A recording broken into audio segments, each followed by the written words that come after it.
What's going on, fellas? It's Cager, and I am back with another breakdown. Today, we're going to be looking at Jigglypuff and seeing how you can play as Jigglypuff very well in competitive play. So, there's a lot of things to Jigglypuff. It's not as straightforward as learning some other characters with cookie-cutter combos and that sort of thing. What Jigglypuff relies on a lot is just connecting aerials. Aerials is definitely Jigglypuff's biggest part of her game in terms of just like racking up percent. Better than the ground attacks. Now, I'm not saying ground attacks are useless. Like, there are situations where you want to throw out a quick jab or maybe even a tilt. The forward tilt is really nice. Downward tilt has a little bit of lag to that. And the up tilt's a little bit weird because it only hits from behind. So if I'm right here, like that's not going to do anything. So you don't want to get in a habit of throwing out up tilts as Jigglypuff. Now, if you get yourself in a situation where your opponent is just like perfectly right behind you, and up tilt's perfect, so you can follow that with a back air, just like that. That's a good thing to know. Now I do want to get into Jigglypuff specials. I know, guys, I'm going through this starting stuff pretty quickly because I just want to talk about all the basics of Jigglypuff's different moves first. So, let's take a look at Jigglypuff's neutral special. Now, this one's a little bit weird. So you charge it up, and you kind of spin around the map. Now, you should be careful, because if you charge it up too much, you can easily fall off, and, yeah, just kill yourself like that. You want to use this for specific situations for pushing opponents. So, if I'm, like, right here, and there's someone right there, yeah, if they spot dodge it, though, I could die. If they're coming back up to the ledge, this is an option if you time it exactly right. You could also do it so if someone's rolling around you, if you do that, like, they'll get hit by it mid-roll, and I would like to show that if possible. Can I set this to roll? Or I can set it to control, I guess. And we can see, okay, so we can control this. Let's see if I can set this up right here, so I can show you this in action. Now, let's see. I can't really do it with that. Two controllers, it's a little bit hard. So if they roll, like, perfectly, and they get a perfect roll right by you, they're not going to get hit by it, but let's say they're, like, right here, right? And you do that, and I messed it up again. Two controllers is really hard. But anyways, if they're spamming rolls, how it works is, like, the first couple rolls, they are invulnerable, like, completely, and then after a while, as you see, vulnerability lasts for less amount of time, and it's in this circumstance where if you do this, then, yeah, we'll hit them. And that is a good use of it. I mean, there's not really too many, unless you find like a perfect way to punish with it. I wouldn't suggest like spamming this move too much though, because a lot of the times it is predictable when you're coming at someone, because you can't really quite roll and then roll back at them. You can in that sense. I just did it right here. It's hard to be precise with it though, because a lot of times when you roll, you get one roll back here and then that's it. You don't get to hit them a second time, unless you get really perfect with it. So that is to keep in mind. Now with the side B, actually, the punch. Now, this is a very powerful move. As you see here, it does 13%. And coming from a lightweight like Jigglypuff, that is a lot for one hit. The only problem with this is that it goes out a lot slower than most other aerials. So the good use of it is, let's say you get like one hit already with an aerial. I can't do an up tilt there. Gotta keep that in mind. Like, you get one hit, then following up into the punch is definitely a good thing. Like, up from there, you can see I could do it from an up tilt. Using throws isn't really that great, because as you can see, let's put Greninja's percent down back to 0. Even with 0%, if we're going to use throws, like, there's not really too much you could do to follow up with Jigglypuff's throws. That was up. Let's see down. Down, I think, is the best, but still, only at very low percents can you really do anything with it. I wouldn't suggest using the punch with it, but you could go into an up air here, and then maybe a punch like that.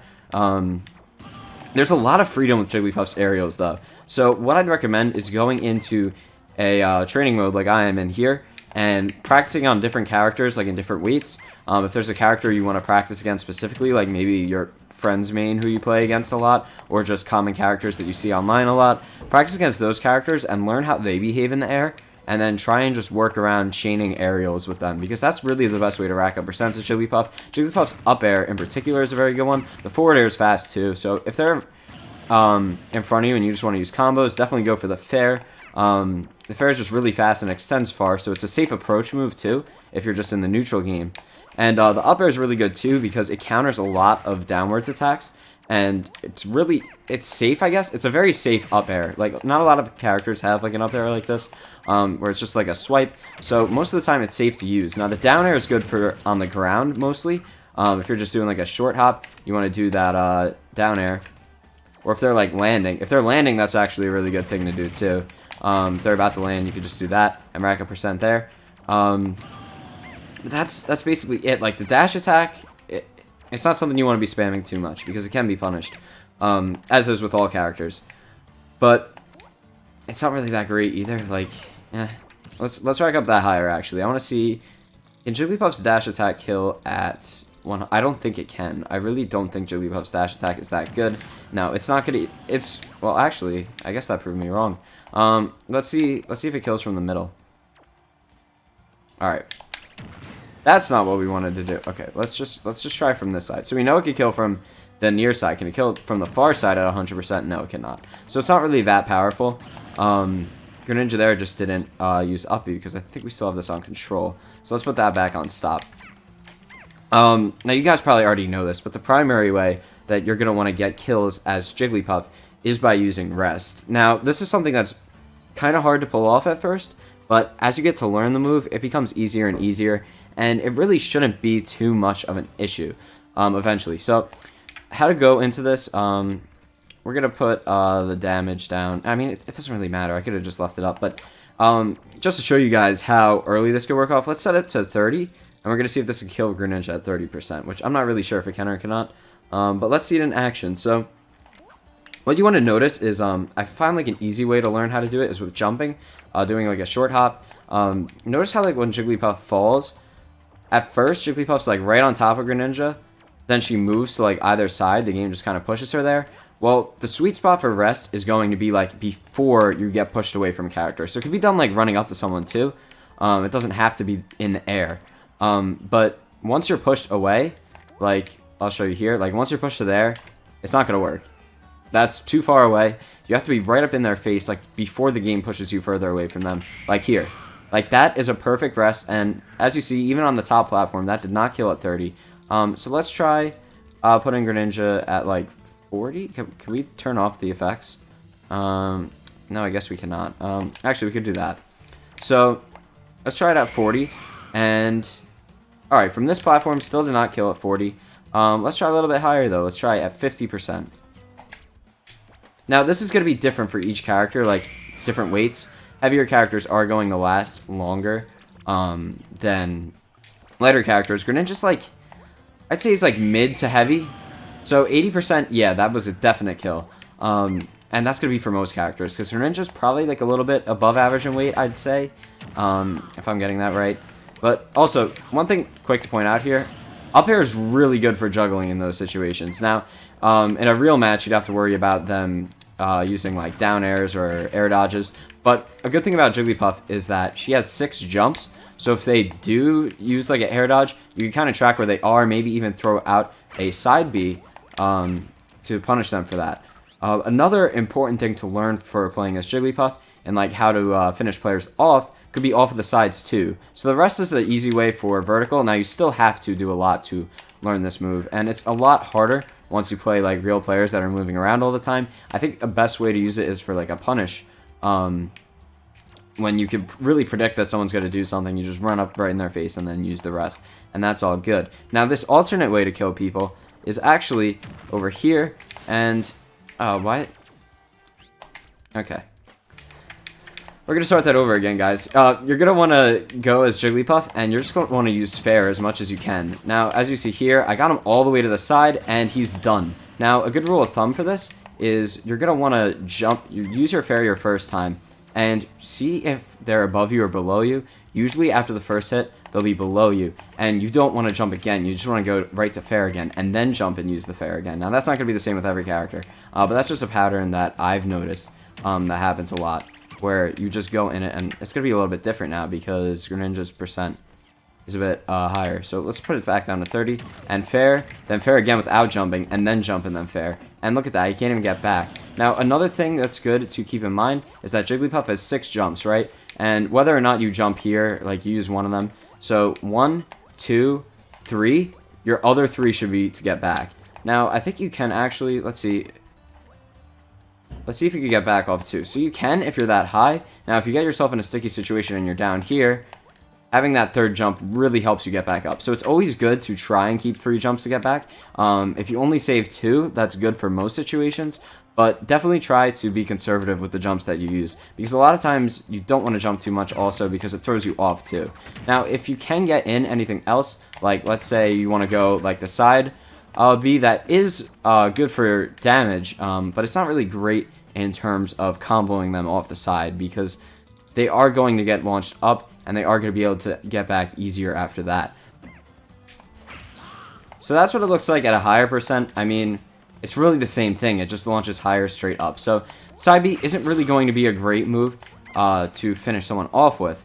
Overall, I'd say the side B is good for just doing little things like at lower percents on the stage. When you go off stage, fair is really going to be your main move. Now, you could also punish with a bear. If they come back to you and you're facing the other way as them, if you could get yourself that way, bear is going to kill at pretty low percents. Like, let's try this at 80. This is the same percent that a rest killed Greninja at, by the way. And that's your bear midway through the stage. If you go to the end of the stage, that's probably going to do the job. And there you go. Definitely learning the roar is going to help you. I do have a video on that if you guys want to watch that. But that's something with all characters. Jigglypuff's bear is just a really good kill move. So learning how to do a reverse aerial rush is going to help you out in the long run. Now, the one thing I really haven't talked about too much is Sing. Now, this is actually really good in this game, and it's also good for setting up Breast too, because it leaves them vulnerable. So if they're coming at an attack with you that you could predict, definitely using Rest is good. This is also another good situation for people that are spamming Roll, because as you'll see, if I try to... How could I do this with one person? This is going to be very hard for me, guys. I'm going to try and demonstrate. We have to set him back to control, actually. I'm going to try and use an up special on one controller and rolling on the other controller at the same time. Let's see if we can do this. Alright, here we go, guys. So, one player's doing this, right? They're doing this to you. You just... Nope. Okay. Nope, he wants to do that. Alright. Can we... Okay.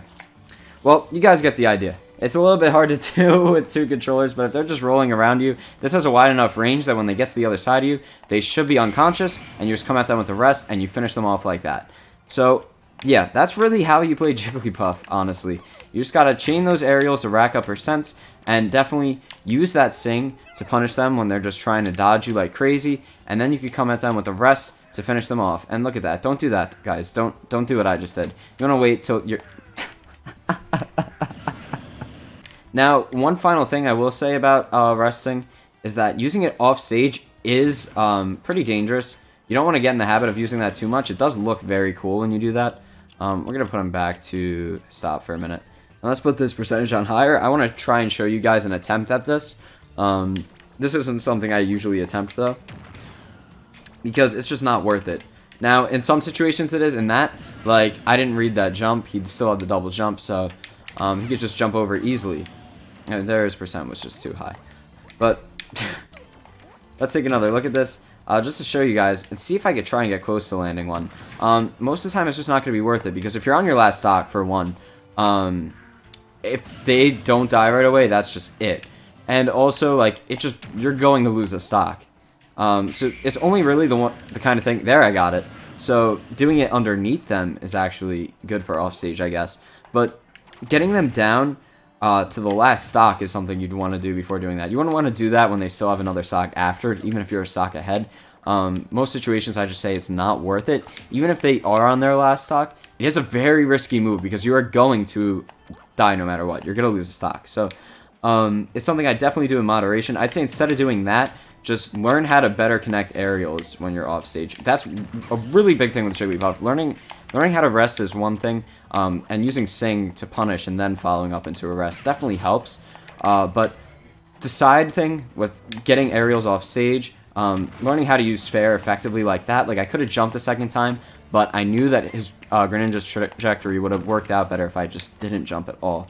Learning those kind of things will really help you out. Also, grabbing on the ledge and then coming off the ledge, maybe, like if they're knocked to the side, then dropping from the ledge and then using an aerial. Learning that kind of stuff is going to be the best with Jigglypuff. Jigglypuff's really a fighter that you want to be off stage. If you're in this area here off to the side, that's a really good spot to be, because even though you don't have an up B, you do have 6 jumps, and they are going to help you out a lot, because Jigglypuff is a very floaty character and has great horizontal recovery. So I hope you guys enjoyed this video. That's all for today. And let me know what character you want me to cover next over in my Discord server. Now, you can find a link to that in the description below. Once you join the chat, just type in whatever request you have. Like, let me know what character you want me to cover. If it's your main, like you want me to make one of these videos on your main, like I'm trying to make like 1 or 2 of them a week. So hopefully I'll be able to get around to everybody. And definitely let me know what else you're interested in as well, because I'm open to suggestions for like every video topic. It's not just the character breakdown things. But yeah, definitely go join that. Tell me what you want to see, and just chat with me there. If you joined this video, please leave a like on it. It really helps out the channel. And if you're new here, why don't you subscribe, because I'm going to have everything that you need in this game, whether it be tutorials on how to play certain characters, how to do certain tech, or just general discussions about the meta of the game, or upcoming DLC and things like that. But anyways, guys, I hope you're having a wonderful day. This is Cager, and I'll see you in the next one.